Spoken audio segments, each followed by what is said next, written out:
title of the message is The Cross is the Sign of Jonah. The cross is the sign of Jonah.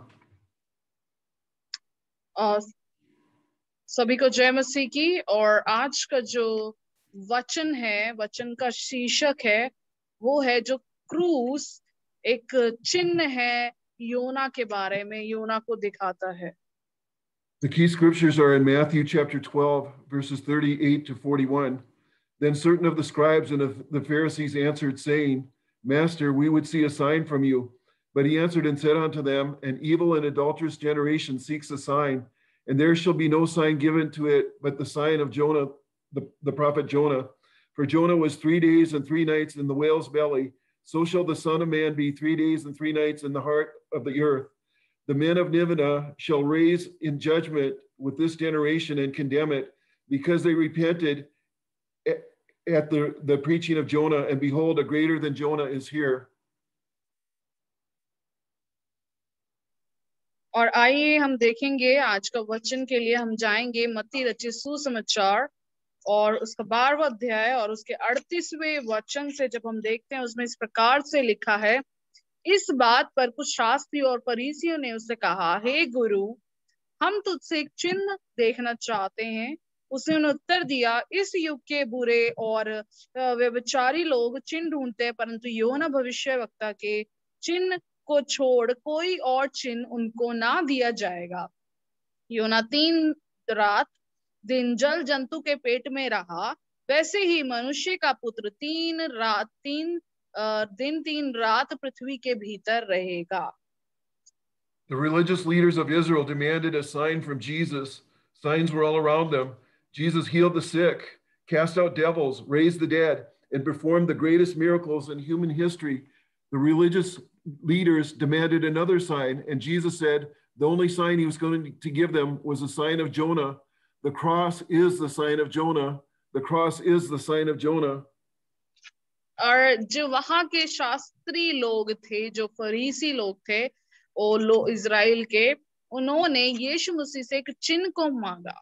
चिन्ह उनके चारों तरफ था। यीशु जो है लंगड़ों को चलाता था, बीमारों को चंगा करता था, दुष्ट आत्माओं को निकालता था, मुर्दों को जिलाता था, और जो इतिहास के सबसे बड़े चमत्कारों को यीशु मसीह ने किया। लेकिन फिर भी जो उस समय के शास्त्री और फरीसी थे उससे एक और चिन्ह को मांग रहे थे। तो यीशु मसीह ने कहा कि तुम्हें एक इस चिन्ह के अलावा कोई और चिन्ह नहीं दिया जाएगा। वो है योना की तरह, जैसे योना मत्स्य के पेट में 3 दिन और 3 रात रहा, मनुष्य का पुत्र भी वैसे ही रहेगा। तो जो क्रूस है वो कहीं, वो जो है यीशु, जो क्रूस है वो योना के, जो योना का जो जीवन था, योना ने जो 3 दिन 3 रात को बिताया, वहां पर हम क्रूस को देख सकते हैं। Many non-believers today say, Jesus, show me a sign. Jesus, do a miracle for me. Then I will believe in you. No, you won't. The religious leaders had seen miracle after miracle, but they would not accept Jesus as their savior. You won't believe in Jesus even if you see a miracle. Why? For most of you, you don't want to believe. You want to continue in sin. If you ask for a sign, the only sign that Jesus is going to give you is the sign of Jonah. The cross is the sign of Jonah. The cross is the sign of Jonah.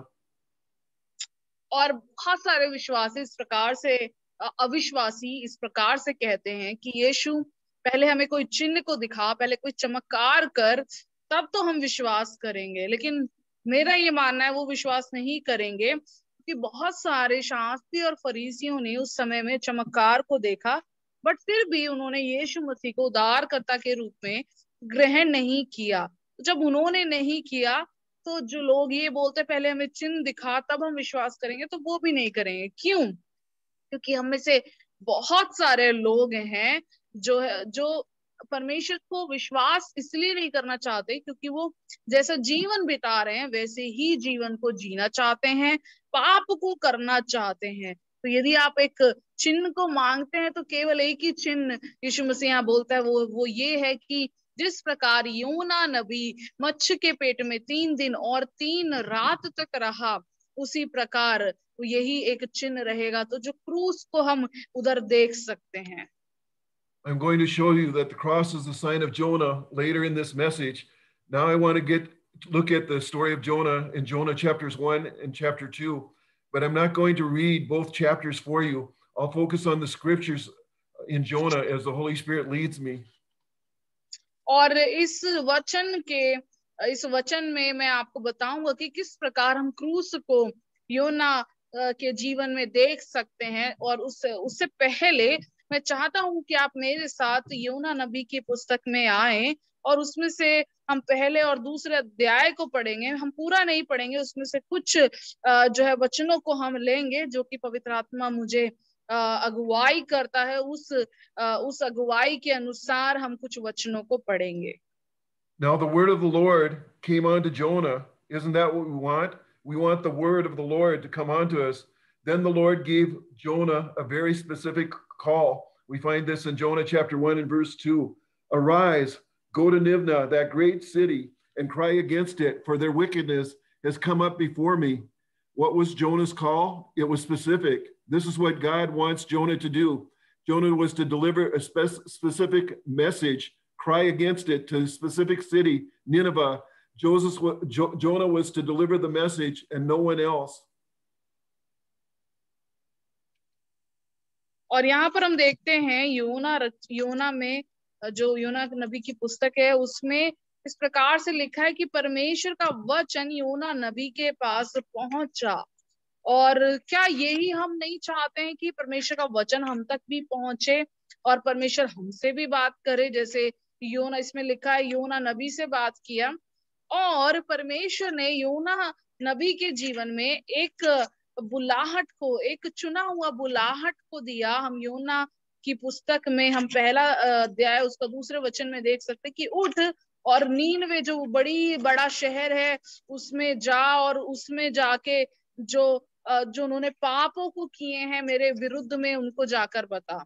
और ये जो है योना के लिए क्या एक प्रत्येक बुलाहट नहीं थी, क्या विशेष एक बुलाहट नहीं थी जो परमेश्वर चाहता था कि योना करे? और परमेश्वर ने एक जगह उसको दिया जिसका नाम था नीनवे, और परमेश्वर ने एक वचन को उसके लिए दिए, काम को दिया कि जाकर वो वचन को वहां बोले ताकि वो नीनवे बचाया जाए।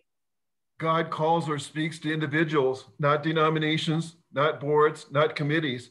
Nineveh was the capital of the Assyrian Empire. It was built by Nimrod. It was enclosed by a great wall. 175,000 people lived inside the wall. 325,000 people lived outside the wall. और जो हम देख सकते हैं परमेश्वर जो बात करता है वो एक जो व्यक्तिगत तौर पे बात करता है, डिनोमिनेशन के तौर पे नहीं, कमेटियों के तौर पे नहीं, बहुत सारे समूह जब इकट्ठा होंगे, बोर्ड ऑफ मेंबर्स बैठेंगे तब बात होगी, ऐसा नहीं। परमेश्वर प्रत्येक से एक व्यक्तिगत तौर पे बात करता है। नीनवे के बारे में जब हम देखेंगे तो नीनवे एक जगह है जो सीरिया में, और वो निम्रुद के द्वारा बनाया गया और उसको जो है बहुत बड़ी एक दीवारों से उसको सुरक्षित किया गया, जिसमें कि 1,75,000 जो लोग हैं वो दीवार के अंदर रहते हैं और 3,25,000 लोग दीवार के बाहरी तौर पर रहते हैं। Jonah got the call. Do you know what he did? He ran. In Jonah chapter 1 and verse 3, it says, "But Jonah rose to flee unto Tarshish from the presence of the Lord, and went down to Joppa, and he found a ship going to Tarshish. So he paid the fare thereof, and went down into it to go with them unto Tarshish from the presence of the Lord." The word of the Lord came to Jonah. A specific call of God came to Jonah, and Jonah ran. Jonah ran. God told Jonah to go east to Nineveh. That's right outside the city of Mosul in modern Iraq. And Jonah ran west to Tarshish, which is in Spain. Jonah ran from the presence of God. Running from the presence of God, running from your calling, is never a good thing, no matter what the situation is. और यहाँ पर योना नबी को एक बुलाहट परमेश्वर ने दिया, परमेश्वर ने काम को दिया, लेकिन उसने वहां से क्या किया? वो वहां से भाग गया। योना के नबी के पुस्तक में हम पढ़ते हैं, उसका पहला अध्याय का 3रा वचन इस प्रकार से लिखा, परंतु योना यहोवा के सम्मुख से तर्शिश को भाग जाने के लिए उठा और याफा नगर को जाकर तर्शिश जाने वाला एक जहाज पाया और भाड़ा देकर उस पर चढ़ गया कि उनके साथ यहोवा के सम्मुख से तर्शिश को चला जाए। देखिए यहाँ पर गौर करिएगा, ध्यान से सुनिएगा। जो परमेश्वर का वचन योना के जीवन में आया, परमेश्वर ने एक विशेष बुलाहट को योना के जीवन में दिया, परंतु योना वहां से भाग गया, परमेश्वर के सम्मुख से भाग गया। परमेश्वर ने बोला कि उसको कहाँ जाना है, नीनवे को जाना है। वो बड़ा जो शहर है वो जो है अब एक नीनवे में जाना है। तो वो उठकर उसके बिल्कुल ही उलट जो जगह पर, तर्शिश नाम की जगह पर, जो एक स्पेन नाम के आसपास कहीं पड़ता है, उधर जाकर वो चला गया, वहां पर जाने लगा। जो योना था वो परमेश्वर की उपस्थिति से भागा, और जहां परमेश्वर नीनवे में जाने को बोला तो वो तर्शिश की ओर गया। Why did Jonah run? Why did Jonah run? Why? He feared for his life. He felt the Assyrians would kill him. Nineveh was the capital of the Assyrian Empire. The Assyrians had a reputation for cruelty toward the nations or people they conquered. They skinned people alive and ripped out their tongues. Outside of Nineveh, there were mountains of human skulls. For those the Assyrians took as prisoners or slaves, they'd pierce them through the chin, put a rope through the hole, and lead them around like dogs. It is possible that Jonah ran because he was in fear of his life.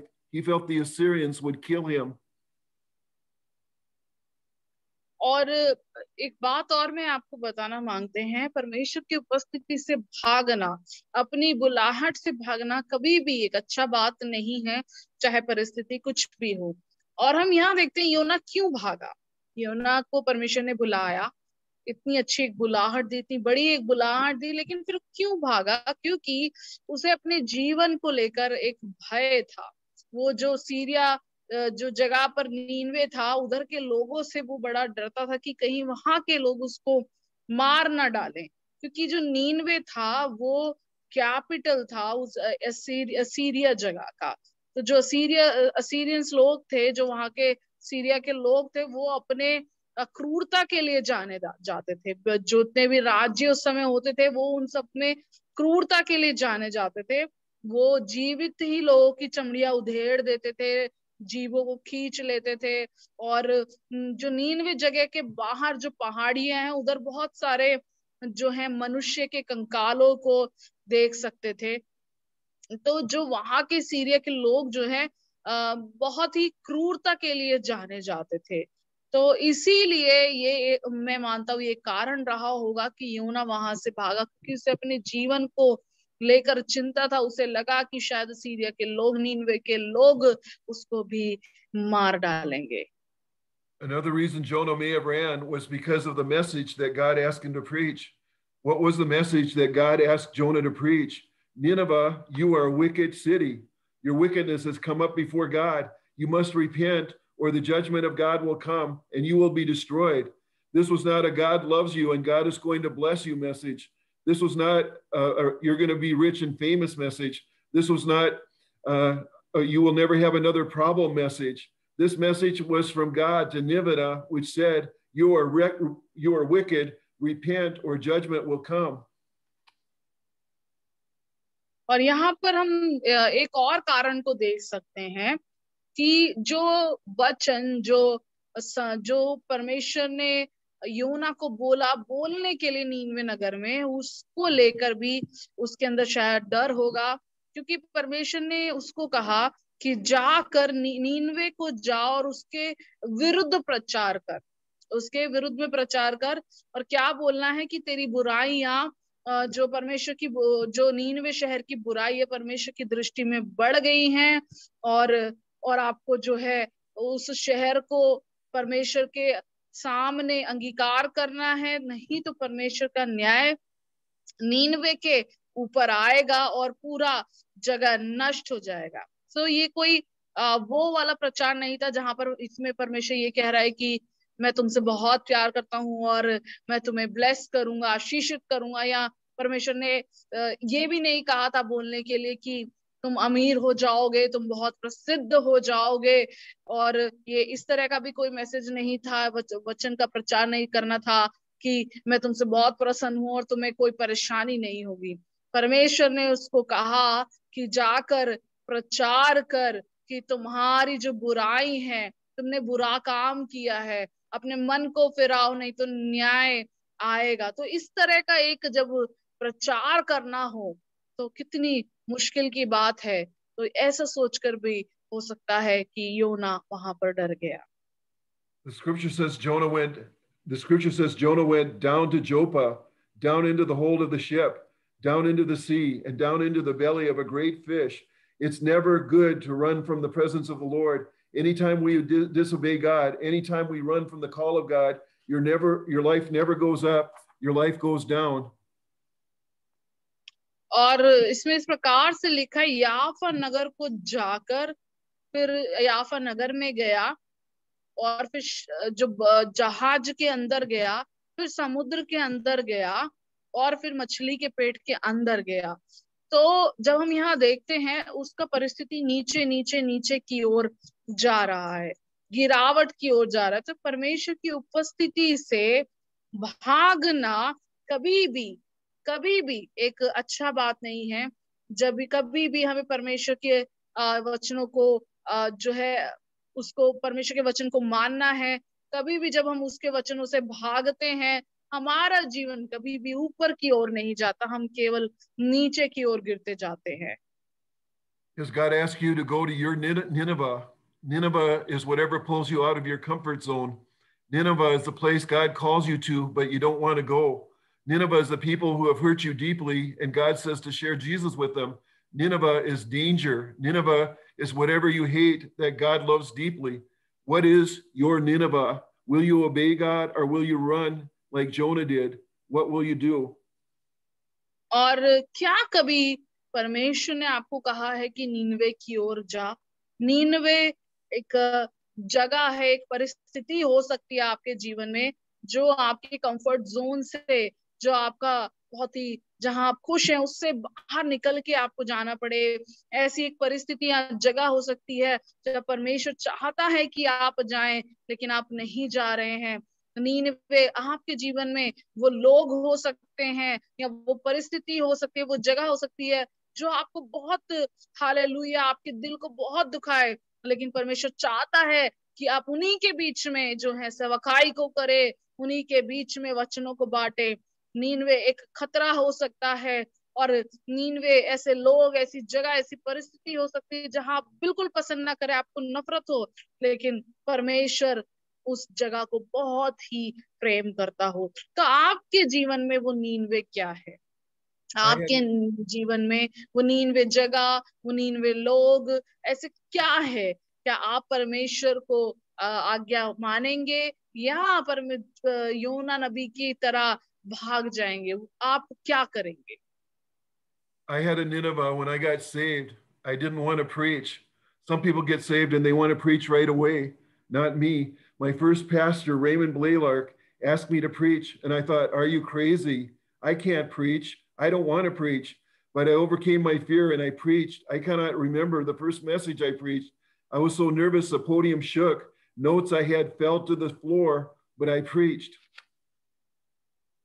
और मेरे जीवन में एक समय पे नीनवे एक परिस्थिति के तौर पे मेरे सामने आया जब मैं बचाया गया। मैं प्रचार नहीं करना चाहता था। बहुत सारे लोग बचाए जाते हैं और वो चाहते कि वो तुरंत से सेवकाई को शुरू करे, लेकिन मैं ऐसा नहीं चाहता था। मेरे जो पासवान थे उन दिनों में, रेमंड ब्लेलार्क करके, उन्होंने मुझे बोला चलो तुम वचनों को बांटो, प्रचार को करो। और मैंने सोचा कि क्या ये पासवान जो है पगला गए हैं, ये मुझे प्रचार करने को क्यों बोल रहे हैं? मैं नहीं कर सकता, मैं नहीं चाहता हूँ प्रचार करना। लेकिन उस समय में मैंने अपने भय पर, अपने डर पर जयवंत हुआ और मैंने प्रचार किया। मुझे मालूम तो नहीं है वो पहला वचन क्या मैंने प्रचार किया था, लेकिन मैंने प्रचार किया और मैं बहुत ही नर्वस था। मेरे जो जो मैंने तैयार किए थे वो सारे जो भी लिखा था वो सब नीचे गिर गया कॉपी पे जो लिखा था, लेकिन फिर भी मैंने प्रचार किया। Thank God Pastor Ray heard God and asked me to preach, and Pastor Ray did not give up on me. Today I love to preach. I want to preach. I have to preach. If I did not preach, my life would be very empty and I would not bear much fruit. Thank you, God. Thank you, Pastor Ray, for asking me to preach. This is my life. This is my calling. और मैं धन्यवाद करता हूँ pastor रे का, जिन्होंने परमेश्वर के वचन को सुना और मुझे वो मौका दिया कि, और मुझे कहा कि मैं प्रचार करूं, और उन्होंने मुझ पर जो है गिव अप नहीं किया। और आज मैं प्रचार करना, वचनों को बांटना पसंद करता हूँ। मैं चाहता हूँ मैं और वचनों को प्रचार करूं, और मैं ऐसे ही करता रहूंगा। यदि मैं इस काम को ना करूं, यीशु मसीह के लोगों के साथ ना बांटूं, तो मेरा जीवन खाली है, मेरे जीवन में फल नहीं दिखेंगे। जिन्होंने मुझे उस समय प्रचार करने के लिए कहा, और यही मेरा जीवन है, यही मेरा बुलाहट है। So Jonah ran from the presence of the Lord. God told Jonah to go to Nineveh, and Jonah decided to go to Tarshish and said, God told Jonah to go east, and Jonah went west. Jonah heads to Joppa, and he happens to find a ship going to Tarshish. He just happens to have the money to pay the fare. Jonah succeeded. His plans were working out. Jonah was on a comfy Mediterranean cruise. He was going to Tarshish, a beautiful city in Spain. He could live the good life. Now, sometimes when things work out like this, we actually think that we're in the will of God when we're not. Jonah was not in the will of God.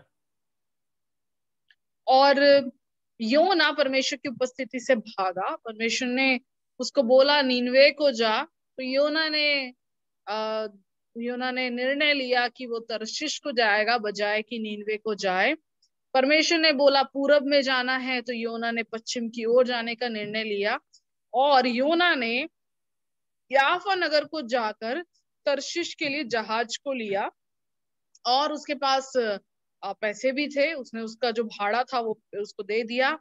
और योना जो यहाँ पर जयवंत हुआ, उसने अपना जो भी सोचा था उस हिसाब से चल रहा था। उसने जहाज भी ले लिया। अब वो जहाज पर चढ़ भी गया। सोचा था तर्शीश को जाएंगे, अच्छा शहर है स्पेन का, अच्छी से जिंदगी को वहां जिएंगे। और कभी कभी हम सोचते हैं इस प्रकार से, कभी कभी जो हम काम करते हैं वो हो तो जाता है और हमें लगता है परमेश्वर की इच्छा में है, लेकिन ऐसा नहीं होता। उसने जहाज चाहता था लेना, उसने जहाज को ले लिया। वहां पर उसको भाड़ा भरना था, भाड़ा भी दे दिया। अब जहाज पर चढ़ भी गया, लेकिन वो परमेश्वर की इच्छा के अनुसार नहीं। When you're running from God, you'll always find a ship to take you where you want to go. Satan will gladly provide transportation for you, but no one gets a free ride on Satan's ship. It will cost you in the end. It can cost you your soul. Jonah had the money to pay the fare. Money gives us options. If Jonah had no money, he could not buy a ticket to Tarshish. Just because we have money in our pocket doesn't necessarily mean that we are blessed or that we are in the will of God. If we have money in our pocket, it can make it easier for us to run from God. Jonah found a ship and he had money to pay the fee and he ran from God. और कई बार जब आप परमेश्वर की उपस्थिति से भागते हैं, तो जिस प्रकार योना को एक जहाज मिला कहीं जाने के लिए, उसी प्रकार हमारे जीवन में भी शैतान ऐसे बहुत से चीजों को लाकर खड़ा करता ताकि हम उसकी उपस्थिति से भाग कर और शैतान के साथ चलने लगे। लेकिन इसका जो कीमत है हमें आखिर में चुकाना पड़ता है। इसका जो कीमत है वो हमें प्राणों से चुकाना पड़ता है। योना के पास पैसे था भाड़ा भरने के लिए, और वो पैसों ने उसको और भी ऑप्शन दिए। अगर योना के पास पैसा नहीं होता तो वो उसका भाड़ा नहीं दे सकता था तर्शीश में जाने के लिए। और कई बार हमारे पास पैसा होता है, हमारे जेब में पैसा होने की वजह से ये जरूरी नहीं है कि हम बहुत आशीषित हैं, हम परमेश्वर की ओर से आशीषित हैं या हम परमेश्वर की इच्छा में हैं। कई बार जब हमारे पास पैसा होता है तो ये बहुत आसानी से एक रास्ते को बनाता ताकि हम परमेश्वर की उपस्थिति से निकल पाए, भाग जाएं। और यही योना के जीवन में हुआ। योना के पास पैसा था, उसने भाड़ा दिया, जहाज को उसने ढूंढ लिया भाड़ा देकर, और वहां से परमेश्वर की उपस्थिति से भागने को चाहा। In Jonah chapter 1 and verses 3 through 5 it says, "But Jonah rose up to flee to Tarshish from the presence of the Lord and went down to Joppa and found a ship going to Tarshish. So he paid the fare thereof and went down into it to go with them unto Tarshish from the presence of the Lord. But the Lord sent out a great wind into the sea, and there was a mighty tempest in the sea, so that the ship was to be broken. Then the mariners were afraid and cried, every man to his God, and cast forth the wares that were in the ship into the sea to lighten it of them. But Jonah was gone down into the sides of the ship, and he lay and was fast asleep. और हम पढ़ेंगे योना नबी की पुस्तक पहला अध्याय 3 से लेके 5 तक। परंतु योना यहोवा के सम्मुख से तर्शीश को भाग जाने के लिए उठा और याफा नगर को जाकर तर्शीश जाने वाले एक जहाज पाया और भाड़ा देकर उस पर चढ़ गया कि उनके साथ यहोवा के सम्मुख से तर्शीश को चला जाए। तब यहोवा ने समुद्र में एक प्रचंड आंधी चलाई और समुद्र में बड़ी आंधी उठी, यहाँ तक कि जहाज टूटने पर था। तब मल्लाह लोग डर कर अपने अपने देवता की दोहाई देने लगे और जहाज में जो व्यापार की सामग्री थी उसे समुद्र में फेंकने लगे कि जहाज हल्का हो जाए। परंतु योना जहाज के निचले भाग में उतरकर सो गया था और गहरी नींद में पड़ा हुआ था। Jonah ran from the presence of the Lord, went down into the ship, and fell asleep. While Jonah was sleeping, the Bible says the Lord sent a storm. This was not global warming. This was not climate change. The Lord sent this storm. It was a violent storm. It was no ordinary storm. It threatened to sink the ship. These were professional sailors. They'd spent their life on the sea. They had been in many storms. They were hardened to the dangers of the sea. But this was not a normal storm. This storm was sent from God. The sailors were afraid. The sailors were in fear of their lives. I want to emphasize, the Lord sent the storm. The Lord sent the storm. और यहाँ पर अब देखेंगे कि जब योना वहां पर सो गया था, गहरी नींद में था, अब वचन हमें इस प्रकार से बताता है कि यहोवा ने समुद्र में एक प्रचंड आंधी को चलाया और समुद्र में बड़ी बड़ी आंधी उठी। ये कोई भी समुद्र जो भी वहां का क्लाइमेट था, जो मौसम बदलने के कारण नहीं था, ग्लोबल वार्मिंग के कारण नहीं था। यहाँ पे बड़े ही साफ तौर पे लिखा है कि यहोवा ने समुद्र में एक प्रचंड आंधी को चलाया। और यहाँ पर बहुत एक प्रचंड, ये कोई नॉर्मल जो साधारण तौर का आंधी नहीं था और जो जहाज को तोड़ दे या डुबा दे, लेकिन एक प्रचंड आंधी थी जो परमेश्वर की ओर से थी। और जो मल्लाह लोग थे वो वहां पर उनको बहुत ज्यादा उनको अनुभव था नाव चलाने का, जहाज को चलाने का। उनका पूरा जीवन जहाज पे बीता है। ऐसे बहुत सारे आंधी तूफान को देखे होंगे, पर ये वाला जो आंधी तूफान को देखकर वो डर गए थे, क्योंकि ये जो आंधी तूफान था वो परमेश्वर की ओर से था। तो जो मल्लाह लोग थे उन्हें भी अभी अपने जीवन को लेकर भय में आ गए थे। लेकिन मैं यहाँ पर एक बात को बताना चाहूंगा, एक बार और उस पर जोर देना चाहूंगा कि यहोवा ने समुद्र में आंधी और तूफान को चलाया। Why did God send the storm? Because of Jonah. Jonah was rebelling and running from God, so God intervenes and sends a storm. और क्यों परमेश्वर ने वो आंधी तूफान को भेजा? क्योंकि जो योना था वो परमेश्वर के उपस्थिति से भागा, आज्ञा को नहीं माना, तो परमेश्वर ने वो बड़ी प्रचंड आंधी को भेजा। I want to say this. The Lord was with Jonah before he rebelled. The Lord was with Jonah when he fled from the presence of the Lord. The Lord was with Jonah when he was in the storm. The Lord was with Jonah in the belly of the whale. The Lord was with Jonah when he went to Nineveh. The Lord was with Jonah when he preached one of the greatest revival meetings recorded in Scripture, and the entire city of Nineveh repented in sackcloth and ashes. The Lord was with Jonah all the time. Jonah left the Lord did not leave Jonah. The Lord is with us, we leave the Lord. और मैं यहाँ पर एक बात को कहना चाहता हूँ कि परमेश्वर योना के साथ तब भी था जब उसने अनाज्ञाकारिता दिखाई, और परमेश्वर योना के साथ तब भी था जब वो परमेश्वर की उपस्थिति से भागा। परमेश्वर योना के साथ तब भी था जब वहां पर जहाज में आंधी और तूफान था। परमेश्वर योना के साथ तब भी था जब वो मछली के पेट में था। और परमेश्वर योना के साथ तब भी रहा जब वो निनवे में गया, परमेश्वर योना के साथ तब भी रहा जब उसने निनवे के विरुद्ध में प्रचार किया, और पूरा शहर जो है उस सब ने अंगीकार किया अपने पापों का, और वहां पर अपने अपने कपड़े फाड़ कर जो है ठाठ के वस्त्र पहने और राख लपेट ली। और परमेश्वर योना के साथ हर समय था।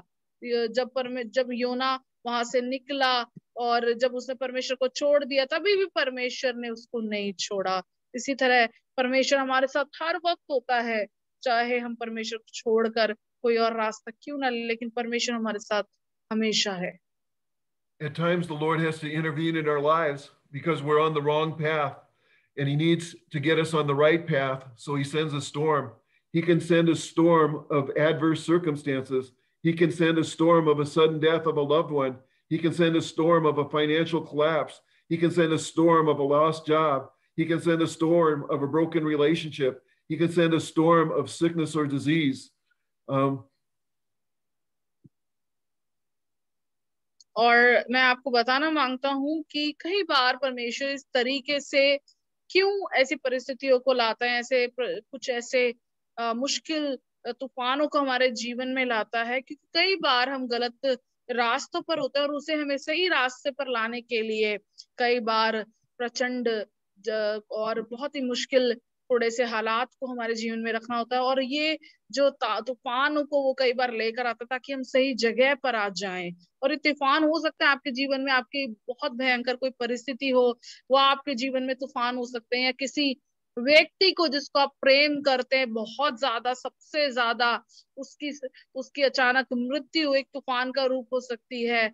या आपके जो आर्थिक परिस्थिति बहुत बुरी तरह से है, वो भी एक तूफान हो सकती है। आपका नौकरी खोना या रिश्ते का टूट जाना भी वो एक तूफान का रूप हो सकता है। हो सकता है आप गलत रिश्ते में, परमेश्वर आपको सही जगह लेकर आना होता है। और हो सकता है कोई रोग, कोई बीमारी, यहाँ तक कि जो महामारी भी है, ये सब जो है परमेश्वर की ओर से एक तूफान का रूप हो सकते हैं। Why does God have to send a storm? To get our attention, to once again get us to focus on Him, confess our sins and rebellion, and put our faith in Jesus and what He did at the cross, and go down the right path. As human beings, we are very stubborn. The hardest thing to change is the heart or mind of a human. So sometimes God has to send a storm into our lives. Sometimes we shake our fist at God. Sometimes we're angry and we blame God. Sometimes we say, "Why, God?" And we brought the storm into our own lives by our rebellion towards God. This storm did not have to come into Jonah's life. It came into Jonah's life because of his rebellion towards God. How many storms have come into your life because of your rebellion towards God?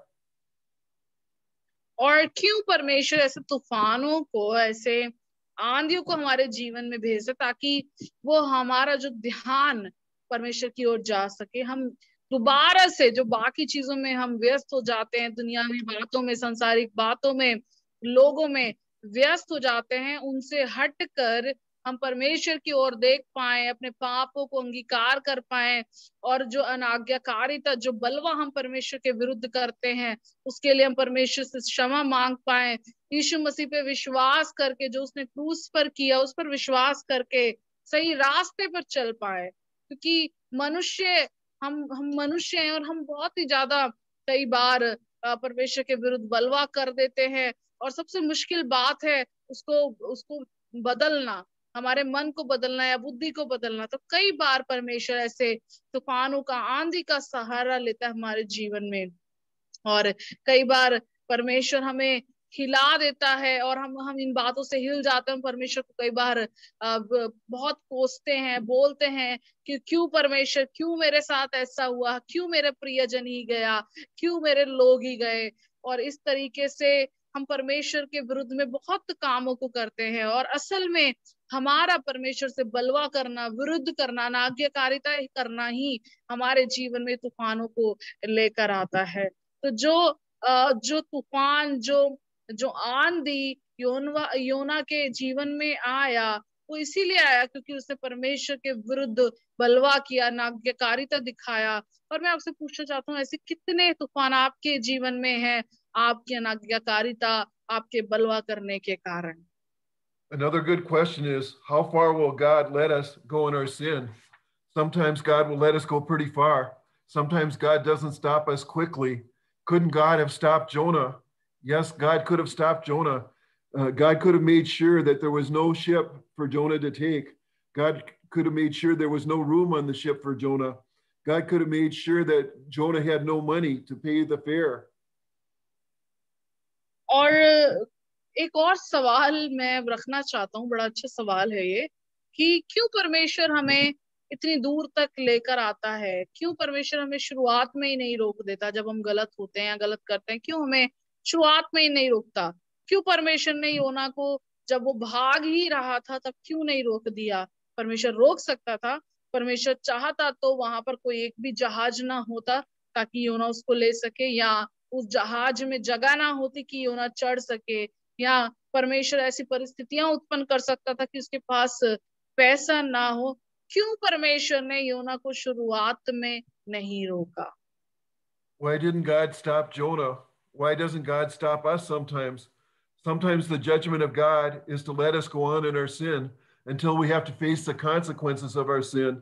Sometimes God has to get us to the point where we'll cry out to him and we're willing to repent and follow God's plan for our lives. और परमेश्वर क्यों हमको नहीं रोकता है शुरुआत में? क्योंकि वो चाहता है जो हमने किया हम उसके परिणामों को देखें। या कई बार परमेश्वर हमें उस समय पर या उस परिस्थिति में ले आता है ताकि हम परमेश्वर केवल और केवल परमेश्वर की ओर देखें, उससे मदद को मांगे और अपने पापों का अंगीकार करें और उसके जो उसकी इच्छा है, उसका जो दिया हुआ बुलाहट है, उसके पीछे चले। This is a warning to you. It's possible you'll go too far and God will not intervene. Eventually, God will say, I warned you and warned you and warned you, but you did not listen. Eventually, God will say, if you want to jump off the cliff, I will not stop you. You can go too far. You can lose your salvation. और कई बार जो है ये हो सकता है आपके जीवन में आज एक चेतावनी के रूप में परमेश्वर भी कहता है, मैंने शायद तुम्हें बहुत बार चिताया चिताया चिताया लेकिन तुमने नहीं सुना। लेकिन परमेश्वर आज आपसे कह रहे हैं कि यदि आप नहीं रुकेंगे, आप अगर बहुत दूर जाएंगे तो हो सकता है आप उस प्रेम को खो दे, उस उद्धार को खो दे जो परमेश्वर ने आपके जीवन में दिया है। If God brings a storm in your life, it can hurt others. In Jonah's case, the sailors almost lost the ship. They almost lost their lives. They threw many of their possessions into the sea to try to save the ship. When we sin, it hurts others. It can hurt our husbands and wives. It can hurt our children. It can hurt our family, friends, and loved ones. It can prevent others from getting saved. It can draw others away from Jesus. If we don't share Jesus with them, who will? If we don't pray for our loved ones, who will? और कई बार जो तूफान हमारी जिंदगी में आते हैं, जो परिस्थिति हमारी जिंदगी में आती हैं, वो दूसरों को भी ठेस या दुख पहुंचा सकती है। यूना नबी के जब हम इसमें पढ़ते हैं तो देखा जो मल्लाह लोग थे, जो और लोग थे, वो डर गए थे, उन्होंने अपने सामानों को फेंक दिया था और वो जहाज को बचाने की कोशिश कर रहे थे। बहुत सारा नुकसान हो गया था। यहाँ पर लिखा है व्यापार की जो सामग्री थी जिससे उनको कुछ बचत होती, कुछ लाभ होता, वो सब उन्होंने फेंक दिया जीवन को बचाने के लिए। तो उन कितनी परेशानी उनको हुई। कई बार जब हम पाप करते हैं तो उस पाप की जो भरपाई है या उसके जो उससे जो दुख होता है वो कई बार हमारे पतियों पत्नियों को होता है, हमारे बच्चों को उसे देखना पड़ता है, हमारे परिवार को, हमारे दोस्तों को, प्रियजनों को देखना पड़ता है।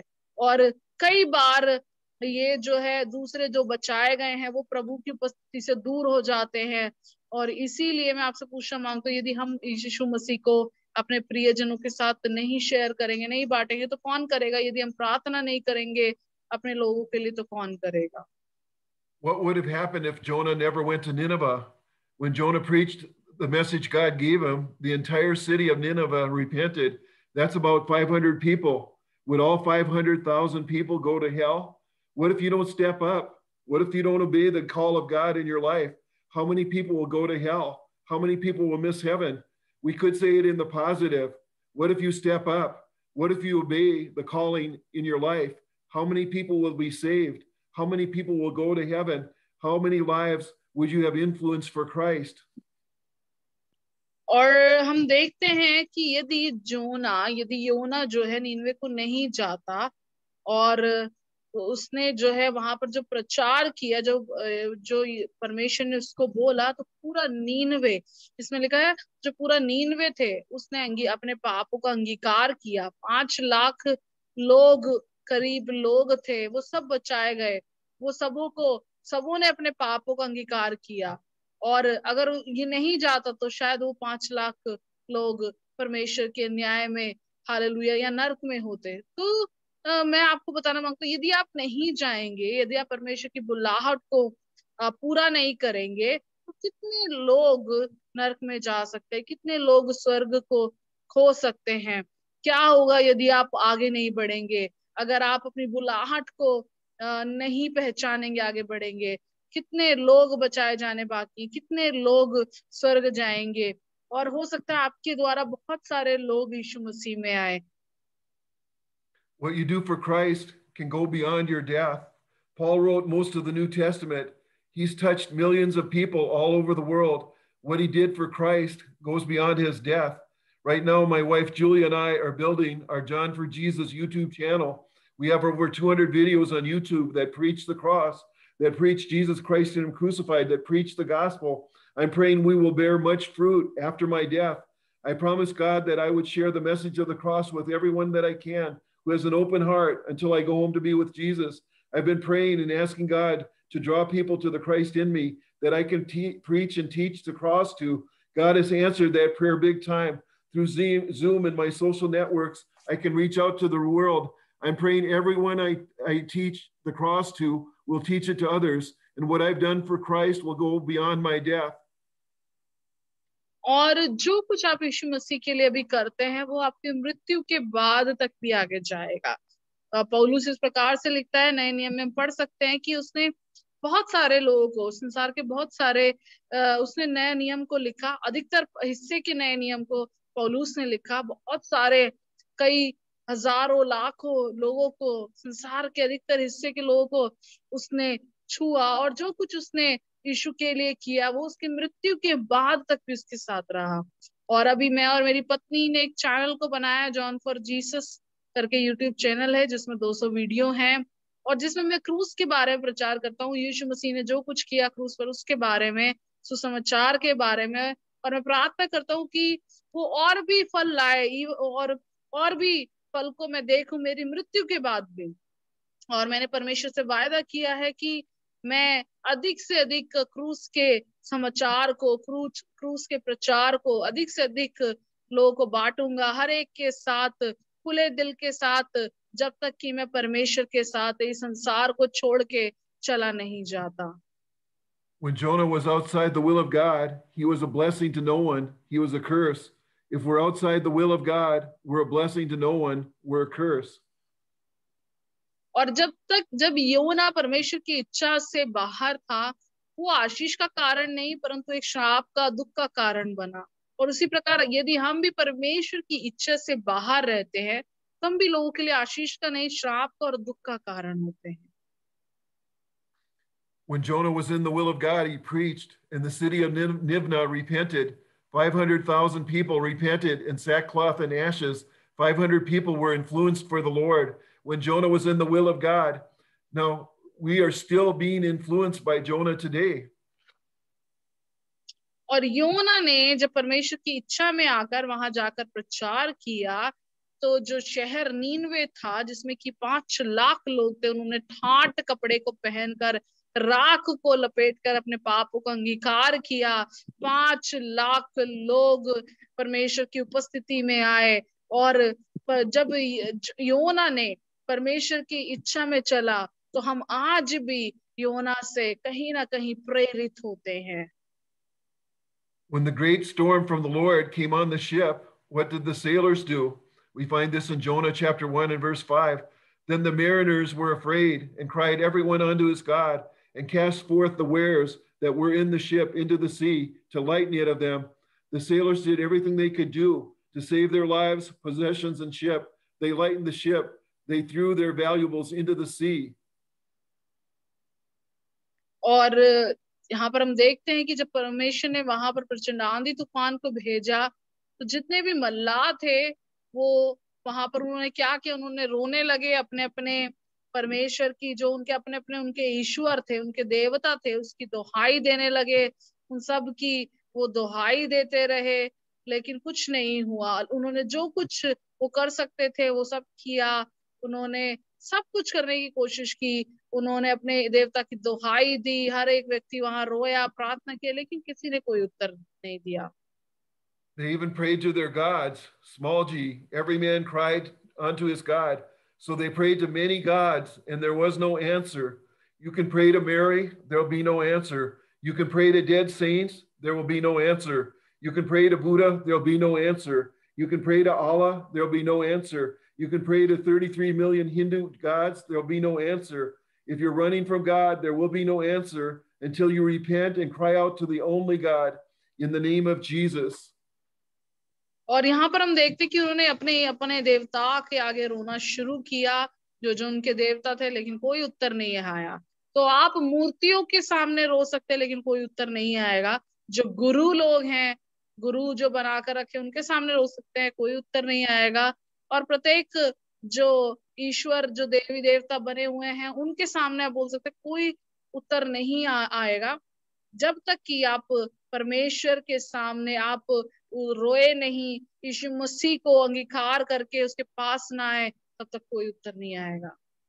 When the great storm from the Lord came on the ship, what did Jonah do? We find this in Jonah chapter 1 and verse 5. But Jonah was gone down into the sides of the ship, and he lay and was fast asleep. The storm came on the ship. The soldiers were in danger of losing their lives, their possessions, and the ship. And where was Jonah? Sleeping. और हम देखते जब यहाँ पर तूफान आता है जहाज में, योना क्या करता है, उसके 5वें वचन में हम पढ़ेंगे कि जो मल्लाह लोग डर जाते हैं, वो अपने देवी देवता को बुलाते हैं, लेकिन जो योना होता है वो सो रहा होता है, निचले भाग में जाके सो रहा होता है। वहां पर आंधी आ गया, तूफान हो गया, मल्लाह लोग खतरे में है अपने जीवन के बारे में, सामान के बारे में, लेकिन योना क्या कर रहा है, वो सो रहा है।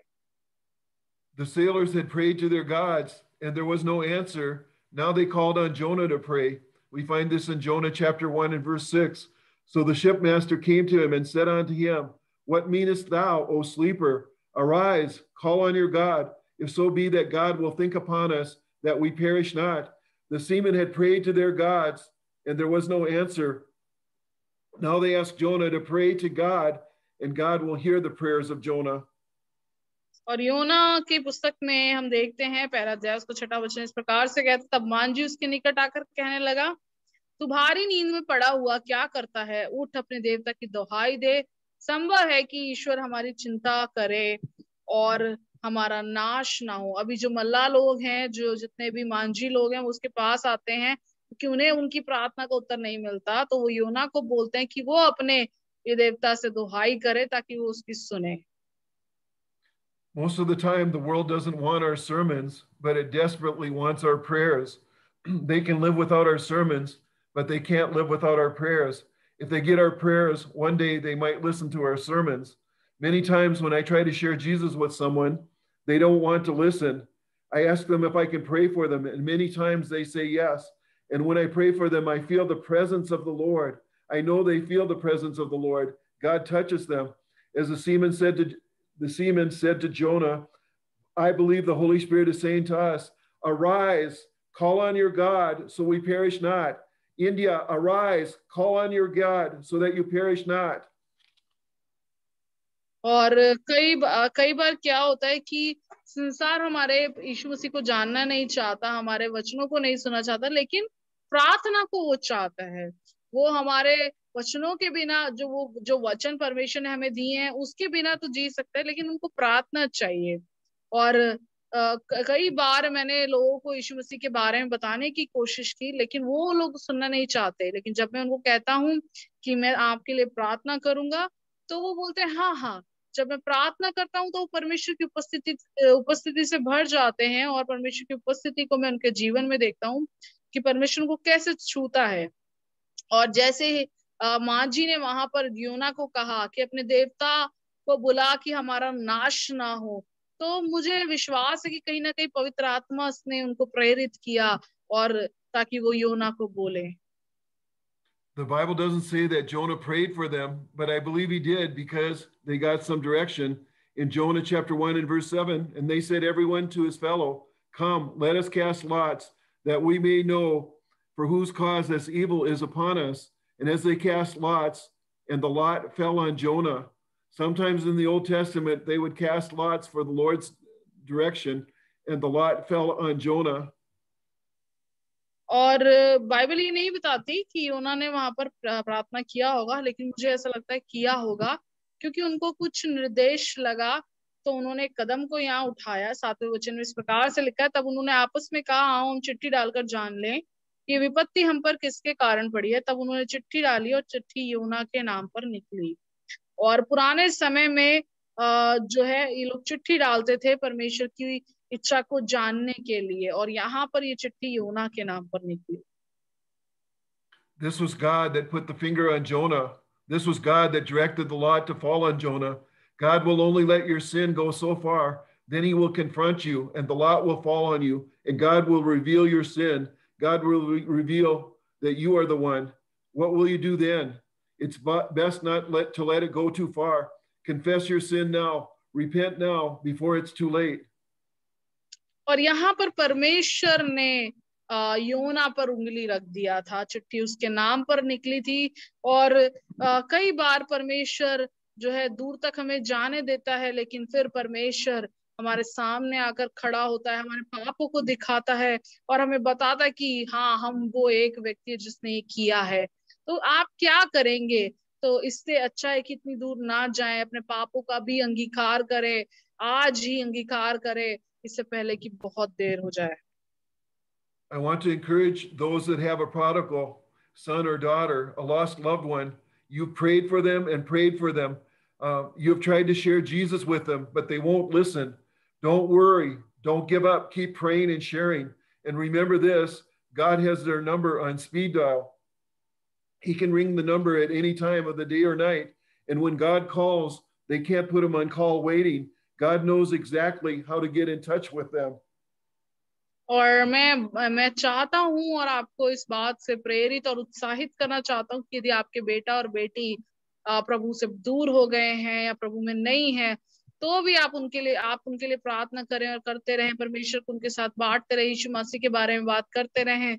चाहे वो ना सुने, चिंता ना करें, गिव अप ना करें, प्रार्थना करते रहें, बांटते रहें। एक बात याद रखिए कि परमेश्वर ने उनका नंबर जो है अपनी स्पीड डायल पे रखा है, और जब परमेश्वर उनको पुकारेगा, उनको छुएगा, चाहे वो दिन में हो, रात में हो, जब भी परमेश्वर उनको पकड़ेगा, बुलाएगा, तो वो परमेश्वर को इग्नोर नहीं कर सकते, कॉल वेट पर नहीं डाल सकते, और परमेश्वर की उपस्थिति से भाग भी नहीं सकते।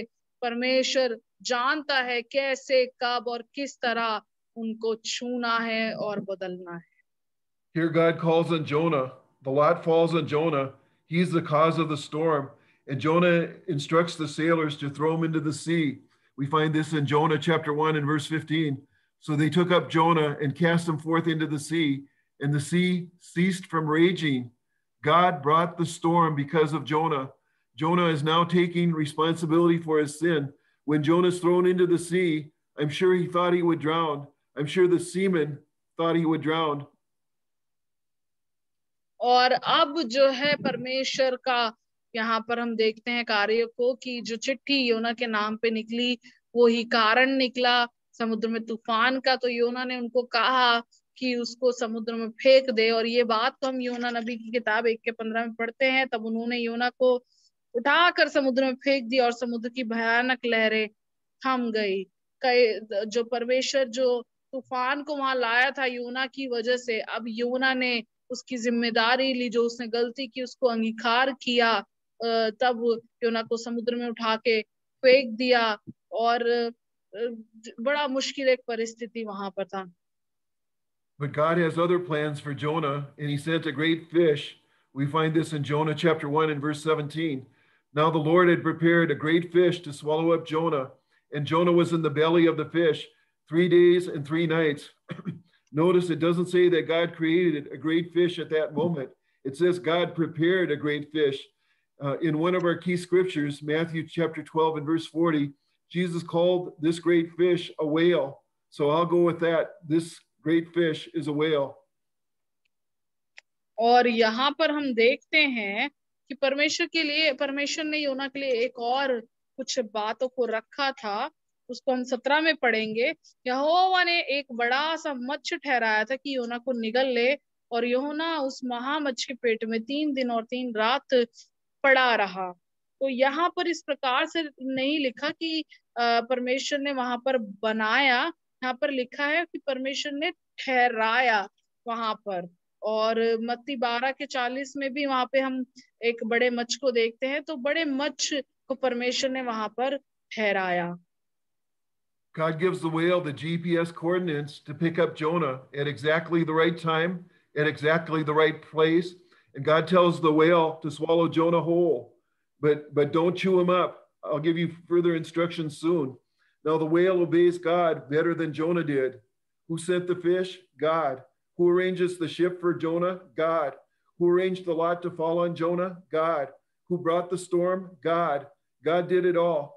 Sometimes the events we have called chance in our lives were from God, trying to reach out to us and guide us, but we brushed it off as chance.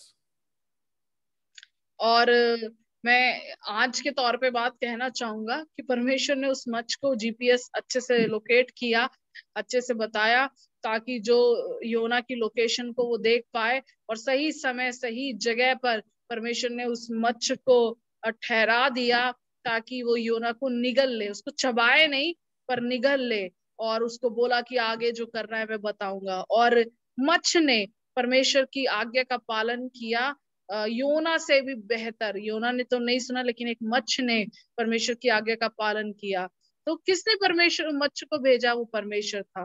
किसने वो जहाज को ठहराया योना के लिए? परमेश्वर ने। किसने वो चिट्ठी को उस पर गिराया निकाला? वो ही परमेश्वर था। किसने तूफान भेजा? परमेश्वर ने। परमेश्वर के द्वारा ये सब हुआ। कई बार हमें लगता है कि जो परिस्थिति ऐसे ही हो रही है वो परमेश्वर की ओर से होती है, वो हमें हम तक पहुंचना चाहता है, हमें हमें अगुवाई करना चाहता है, लेकिन हम नहीं समझ पाते। Why did God send the whale? First, to rescue Jonah so he would not drown. Second, to bring Jonah to repentance. I believe in the belly of the whale, Jonah had a back to Jesus meeting. He repented, and God revealed to him that the sacrifices of the Old Testament pointed to what Jesus would do on the cross. In the Old Testament, they had to look forward to the cross. Now we look back to the cross. In the belly of the whale, Jonah got back on the right path, and God sent him to Nineveh under the anointing of the Holy Spirit. And Jonah preached one of the most powerful messages ever preached, and 500,000 people repented. और क्यों परमेश्वर ने वो मच्छ को भेजा? पहला कारण ताकि वो उसको डूबने से बचा सके, और दूसरा कि योना अपने पापों का अंगीकार करे। और मैं विश्वास करता हूँ वो मच्छ के पेट में योना यीशु को सुना होगा, उसने अंगीकार किया होगा, परमेश्वर ने उसको बताया होगा, और उसने नए पुराने नियम के अनुसार, और जीसस को जो यीशु मसीह ने किया क्रूस पर, ये उसको दिखाता है।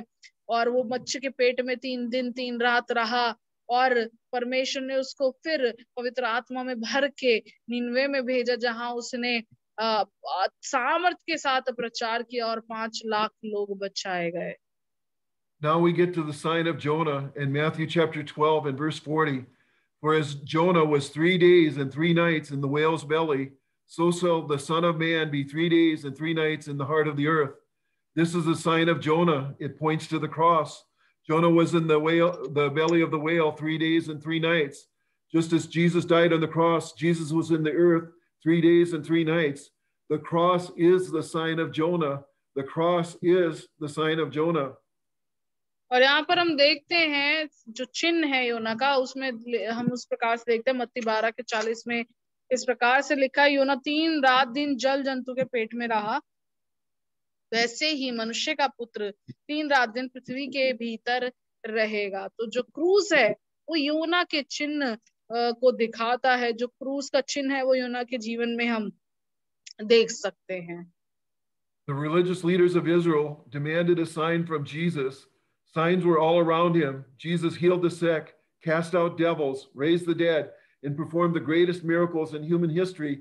Yet the religious leaders of Israel demanded another sign. And Jesus said the only sign he was going to give them was the sign of Jonah. The sign of Jonah is the cross. The sign of Jonah is the cross.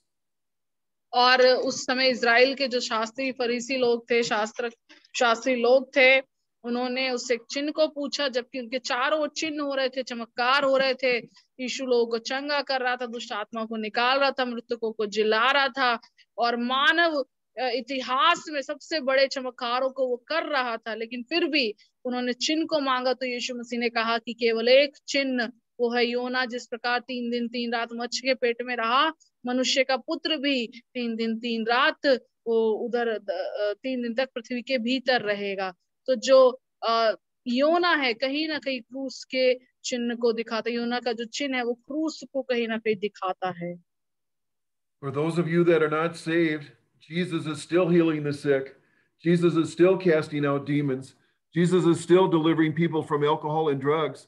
Jesus is still doing great miracles. Have you heard of the great miracles Jesus has done? Have you ever seen lives changed by Jesus? Yet despite all these miracles around you, you still do not believe. You're saying to Jesus, give me a sign. Jesus, do a miracle. Then I'll believe. No, you won't.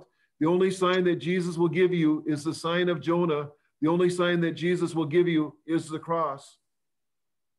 और जितने लोग अभी बचाए नहीं गए हैं, परमेश्वर बहुत सारे लोगों को चंगा कर रहा है, दुष्ट आत्माओं को निकाल रहा है। यीशु मसीह बहुत सारे लोग जो शराब में है, ड्रग्स में है, उनको उनसे छुटकारा दे रहा है। अब भी परमेश्वर चमत्कारों को कर रहा है, और इतने सारे चमत्कारों को जो यीशु मसीह ने किया, आपने देखा, जीवनों को बदलते हुए देखा। लेकिन इन सब के बावजूद अगर आप चमत्कार को मानते हैं, विश्वास नहीं करते और यीशु मसीह से चिन्ह को मांगते हैं, चमत्कारों को मांगते होंगे, तो लेकिन आपके लिए केवल एक ही चिन्ह है। उसी तरह जैसे यीशु मसीह जैसे योना 3 दिन 3 रात मच्छ के पेट में रहा, यीशु मसीह जो उसने क्रूस पर किया और वो 3 दिन 3 रात पृथ्वी पर रहा, वो ही एक चिन्ह है। In John 3, verses 16 and 17, it says, For God so loved the world that he gave his only begotten Son, that whosoever believes in him shall not perish, but have everlasting life. For God sent not his Son into the world to condemn the world, but the world through him might be saved. God gave his own Son on the cross. He died for your sins so you can be saved. You must confess your sins and ask Jesus to forgive you and put your faith in Jesus and what he did at the cross. You must believe in the sign of Jonah. You must believe in the cross. That's the only sign that Jesus is going to give you. और यूहन्ना 3 के 16-17 में लिखा है, इसको हमने बहुत बार पढ़ा है, क्योंकि परमेश्वर ने जगत से ऐसा प्रेम किया कि अपने इकलौते पुत्र को दे दिया, ताकि जो कोई उस पर विश्वास करे वो नाश ना हो परंतु अनंत जीवन पाए। और आगे इसमें लिखा, परमेश्वर ने अपने पुत्र को जगत में इसलिए नहीं भेजा कि जगत पर दंड की आज्ञा हो, परंतु इसलिए भेजा कि जगत उसके द्वारा उद्धार पाए। परमेश्वर ने अपने इकलौते पुत्र को क्रूस के बलिदान के लिए दे दिया, ताकि मैं और आप बचाए जा सके। आपको अपने पापों का अंगीकार करना है, यीशु मसीह से माफी मांगना है, और जो कुछ उसने क्रूस पर किया और उस पर विश्वास करना है। I don't know why this coronavirus has come on the world, but maybe God is trying to get our attention all over the world. Everyone needs the Lord. And maybe God's trying to get all of us to cry out to the Lord and put our faith in him. And maybe you've been lost and running, but you need the Lord. और मुझे नहीं मालूम परमेश्वर इस समय corona महामारी जो है पूरे संसार में भेजा है, क्यों भेजा है, परमेश्वर की ओर से क्यों है। लेकिन मैं विश्वास करता हूँ ताकि इस समय हम सब परमेश्वर की ओर मुड़ जाएं, परमेश्वर की ओर झुक जाएं, परमेश्वर से अपने पापों की क्षमा मांगे, परमेश्वर पर अपना ध्यान केंद्रित करें, परमेश्वर की ओर ताकें। मुझे लगता है परमेश्वर हमसे इस समय यही चाहता है। Now, if you'd like to come back into relationship with God, please repeat this prayer after me. और यदि आप परमेश्वर के प्रेम में वापस आना चाहते तो इस प्रार्थना को मेरे साथ करें। Father, I come to you in the precious name of Jesus. और पिता, मैं आपके सम्मुख में आता हूँ यीशु मसीह के नाम से। And Jesus, I ask you to forgive my sins and come into my life as my Lord and Savior. और यीशु मसीह मैं आपसे अपने पापों की क्षमाओं को मांगता हूँ और मैं चाहता हूँ आप मेरे जीवन में उद्धारकर्ता हो जाएं। I don't put my faith in anything that I do, but I put my faith in you, Jesus, and what you did at the cross. और परमेश्वर जो कुछ मैं करता हूँ मैं अपना विश्वास उस पे नहीं वरन उस पे जो कुछ आपने क्रूस पर किया मैं विश्वास करता हूँ। Jesus, I ask you for the gift of eternal life. I receive it and I thank you for it. और पिता मैं आपसे अनंत जीवन को मांगता हूँ, मैंने पाया और उसके लिए मैं आपको धन्यवाद करता हूँ। Jesus, please be the Lord of my life and deliver me from all sin. और यीशु मसीह आप मेरे जीवन के प्रभु हो जाएं और पूर्ण रूप से मुझे छुटकारा दे, मेरे तमाम पापों से मुझे छुटकारा दे। Amen. आमीन।